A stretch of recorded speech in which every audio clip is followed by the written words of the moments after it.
And welcome back. I'm here with Pinthrop Gutterbunch, local expert in bowling, and he is going to tell us all about Bowl for Kids' Sake. So, Dr. Gutterbunch, what exactly is Bowl for Kids' Sake? Bowl for Kids' Sake is an annual fundraising event organized by and for the Big Brothers Big Sisters of Rhode Island. Fascinating. And how does that work? Register to join a bowling team for the event. Each team sets a fundraising goal, and then each member of the team does their part to raise funds to meet that goal.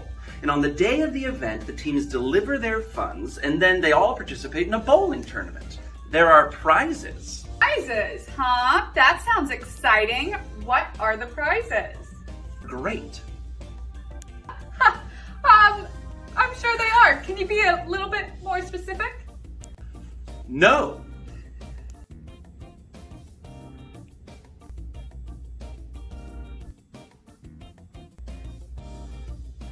Well, there you have it. And back to you, Jack.